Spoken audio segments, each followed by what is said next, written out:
वसुदेव सुतं देवं कंस चाणूरमर्दनम देवकी परमानंदम कृष्णम वंदे जगत गुरु। जय श्री कृष्ण। सर्वे भवन्तु सुखिन। Dear friends, dear viewers, welcome in this new video.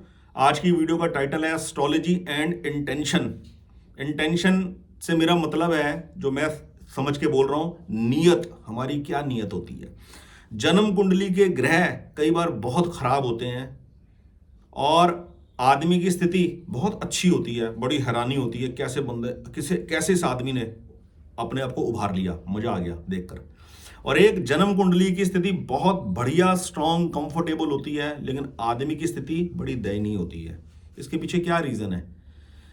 ऐसी स्थिति में आदमी किसी एस्ट्रोलॉजर पे संपर्क करता है, मुझे नहीं पता जिसको वो संपर्क करता है उसके अंदर उसकी खुद की क्या नीयत होती है।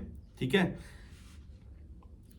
वो आदमी सामने वाले को गाइड क्या करता है ऐसी स्थिति के अंदर। जन्म कुंडली के ग्रह बहुत बेहतर है, लेकिन आदमी की स्थिति दयनीय है। इसका क्या रीजन हो सकता है? इसका एक रीजन हो सकता है नियत। पास्ट लाइफ के अंदर, बीती जिंदगी में, अब तक पिछले सालों में किस नियत से काम किया क्या, बहुत चीज मैटर करती है। ये बहुत इंपॉर्टेंट वीडियो है। देखिए, कोई आदमी, सबसे पहली बात जिंदगी में दो बातें हैं सबसे मेन। सबसे पहली बात, जिंदगी में मुझे क्या करना है, इसकी क्लैरिटी होनी बहुत जरूरी है। आदमी को यही क्लियर नहीं होता पूरी जिंदगी कि मुझे क्या करना है। और इसके अंदर भी दो कैटेगरी के लोग होते हैं। पहला कैटेगरी के जिसके पास कोई रिसोर्सेज नहीं है।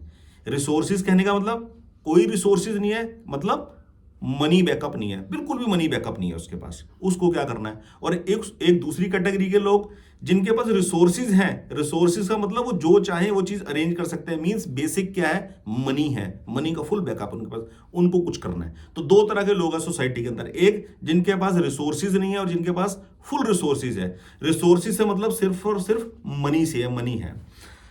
अब देखिए, जिस आदमी के पास कोई रिसोर्सेज नहीं है, कोई मनी नहीं है, उसकी क्या इंटेंशन होगी? उसकी तो एक ही इंटेंशन होगी, पैसा कमाना है। बहुत अच्छी इंटेंशन है, कोई बुरी इंटेंशन नहीं है। क्योंकि मनी करेंसी सर्कुलेटरी सिस्टम, हर काम लाइफ के अंदर, हर प्रोडक्ट, हर सर्विस पैसे से उपलब्ध होती है। हर आदमी को रहने के लिए एक घर चाहिए, आने जाने के लिए गाड़ी चाहिए, बैंक बैलेंस चाहिए, थोड़ा बहुत सुख दुख का जीवन व्यतीत करने के लिए। तो आदमी की इंटेंशन है पैसा कमाने की। और पैसा कमाने के लिए उसको कोई भी काम करना है, वो उस काम को करे, अपनी एलिजिबिलिटी के हिसाब से काम को ढूंढे।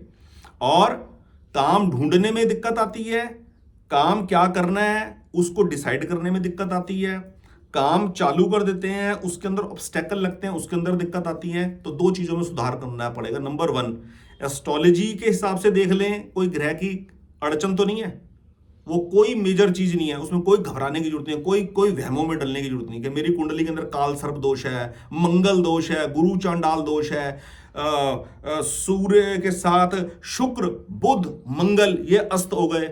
इन चक्रों में ना पड़े, बिल्कुल भटक जाएंगे। ग्रह वक्री होके बैठे हैं, नीच का ग्रह है, मैं नग पहनूं ना पहनूं, इन्हीं से आदमी उभर नहीं पाता। ठीक है, मैंने पूरी जिंदगी इन्हीं चीजों के ऊपर वर्कआउट कर कर जो कुछ सीखा है वो आपके साथ शेयर करता हूं।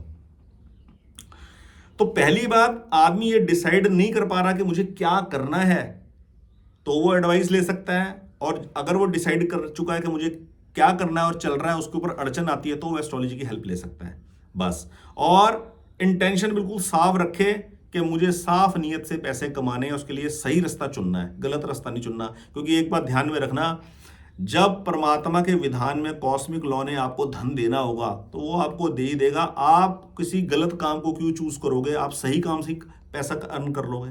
बस सिंपल थी ये मेथड अपने के लिए। उसके लिए जिसके पास कोई रिसोर्सेज नहीं है, कोई मनी बैकअप नहीं है और उसको जिंदगी में कुछ करना है, अपनी एलिजिबिलिटी के हिसाब से सूटेबल जॉब ढूंढे। कोई किसी प्रकार से नौकरी निभाकर साल 2 साल 4 साल काम कर पैसा जोड़कर पूंजी से कोई अपना बिजनेस स्टार्ट करे। अब बात करते हैं उनकी जिनके पास रिसोर्सेज हैं, पैसा है और वो कुछ करना चाहते हैं, कुछ बड़ा करना चाहते हैं। बड़ा करना चाहिए। बड़ा करने से क्या है, एक तो जिंदगी के अंदर जो समय है उसको व्यतीत कैसे करोगे, व्यतीत तो करना है। और दूसरा, जो पहले कैटेगरी के लोग हैं जिनके पास कोई रिसोर्सेज नहीं है, अपनी जिंदगी को चलाने के लिए कोई पैसे का बैकअप नहीं है, उनको कोई रोजगार चाहिए। तो आपके पास यदि मनी है, आपके पास कोई रिसोर्सेज है, तो आप कोई ऐसा बड़ा वेंचर कीजिए जिससे दूसरे लोगों को रोजगार मिले, उनके घर परिवार चले, आप तरक्की करो, वो तरक्की करें, समाज तरक्की करे, देश तरक्की करे सही तरीके से। तो इसके अंदर इंटेंशन क्या रोल अदा करती है? देखिए, इसके अंदर रोल ये अदा करती है, मान लीजिए आपने कोई बिजनेस स्टार्ट किया अपनी पूंजी लगाकर और आप ग्रो कर गए, फिर आपने बैंक से लोन लिया और वो काम अच्छा रनिंग कंडीशन में चल रहा है और अब आपके अंदर जोश भर गया बहुत अच्छी तरह से, आप कॉन्फिडेंट हो गए। जब आदमी संसारिक दुनिया के अंदर, मटेरियलिस्टिक वर्ल्ड के अंदर जो करता है उसमें कामयाबी मिलती है, कामयाबी इन द सेंस कि अगर वो 100 लगाकर 200 कमाता है तो उसको कामयाबी बोलते हैं। नो डाउट के मटेरियलिस्टिक वर्ल्ड के अंदर ये कामयाबी ही है। क्यों? पहले आपके पास 10 लोग काम कर रहे थे, अब आपके पास 20 लोग काम कर रहे हैं। पहले 10 लोगों का परिवार चल रहा था, 20 लोगों का परिवार चल रहा है। उनके बच्चे स्कूलों में पढ़ रहे हैं, उनकी तरक्की है, आपकी तरक्की है, समाज की तरक्की है, देश की तरक्की है। अब आपके मन के अंदर आता है कि मैं बहुत बड़ा वेंचर स्टार्ट करूं। आप किसी और फाइनेंशियल पार्टनर को ढूंढते हैं अपने साथ में और आप बैंक से कोई बड़ा लोन लेने की तैयारी करते हैं, बैंक से बड़ा लोन लेते हैं। यहां बात मैटर करेगी इंटेंशन की, कि उस काम को करते वक्त अंदर अंतःकरण में आपके मेन इंटेंशन है क्या? क्या इंटेंशन है?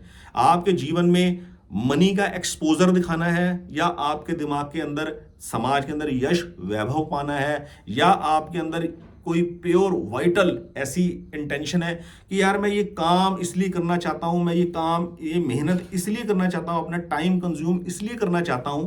पैसे तो मेरे पास ऑलरेडी इतने हैं कि मैं अपना जीवन बड़ा शांति से व्यतीत कर सकता हूं, लेकिन फिर भी मैं इस पैसे को इन्वेस्ट इसलिए करना चाहता हूं कि जो लोग मजबूर हैं उनको भी रोजगार मिले, उनके भी घर बार चले, वो भी तरक्की करें, उनके बच्चे भी अच्छी एजुकेशन तैयार करें।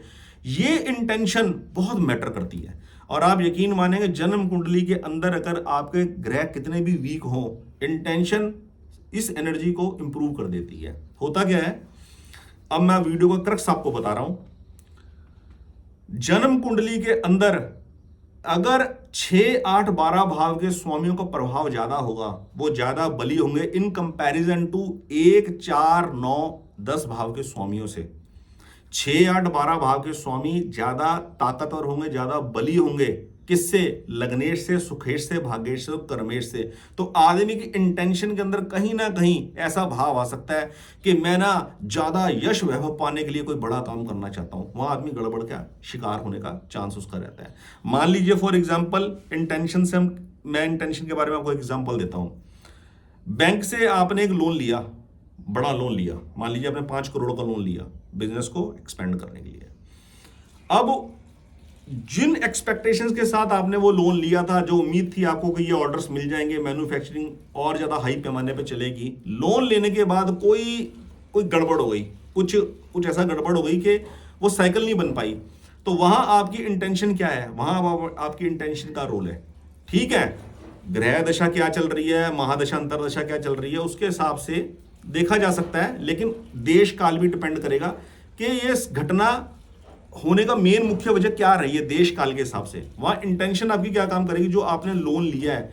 अगर आपको लगता है कि मेरा ये साइकिल कंटिन्यू चलेगी, तो आप उस लोन को अपने पास रखिए, उस लोन अमाउंट को अपने पास रखिए। लेकिन अगर आपको लगता है कि ये अभी चेन काफी लंबे गैप तक एग्जिस्ट करेगी, ये ऑब्स्टेकल काफी लंबे समय तक एग्जिस्ट करेगा, तो बैंक से लिए गए उस फाइनेंस को आप बैंक को वापस कर दीजिए और सेफ होकर बैठ जाइए। क्या हुआ?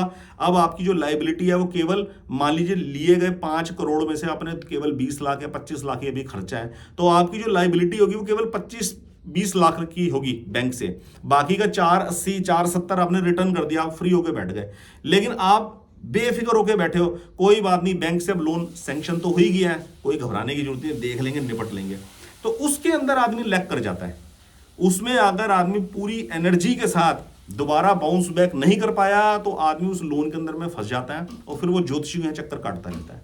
फ्रेंड्स, एस्ट्रोलॉजी बहुत ही वाइटल साइंस है, और इसका यूज जो होता है वो बहुत ही इंपॉर्टेंट पैरामीटर्स के ऊपर होता है। लेकिन लोग इसका फायदा नहीं जानते, लोग इसका फायदा उठाना नहीं जानते। केवल जब अपने किए हुए तरीके से काम में फंस जाते हैं, तब एस्ट्रोलॉजी से एक्सपेक्ट करते हैं कि ज्योतिषी हमारे को कोई ऐसा चमत्कारी उपाय बता दे कि हम इसमें से निकल जाए। ज्योतिष का उपयोग आप जो काम करना चाहते हैं उसकी क्लैरिटी लेने में किया जाता है, और जो काम आप कर रहे हैं उसके अंदर ऑब्स्टेकल क्रिएट ना हो, और क्रिएट होने वाले ऑब्स्टेकल्स को आप ओवरकम कर जाएं, उनको लांघ जाएं पूरी मजबूती के साथ, इसलिए किया जाता है। तो एस्ट्रोलॉजी और इंटेंशन का क्या कॉम्बिनेशन है, ये मैंने आपको बता दिया।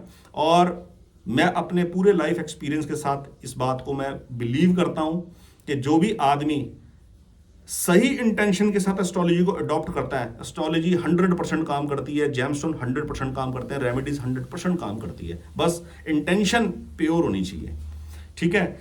और आपको किसी भी टॉपिक के ऊपर, किसी भी विषय के ऊपर कंसल्टेशन चाहिए हो, नई जॉब ढूंढने के बारे में, मिली हुई जॉब के अंदर ऑब्स्टेकल्स आ रहे हैं उसको हैंडल करने के लिए, नया बिजनेस स्टार्टअप करने के लिए, कोई रिलेशनशिप के बारे में प्रॉब्लम आ रही है, रिलेशनशिप को मेंटेन करने के बारे में, नई पार्टनरशिप स्टार्ट करने के बारे में, एग्जिस्टिंग पार्टनरशिप के अंदर कोई प्रॉब्लम आ रही है, पार्टनरशिप से विड्रॉ करना है, any topic about the life, you can take consultation from astrology guide 1।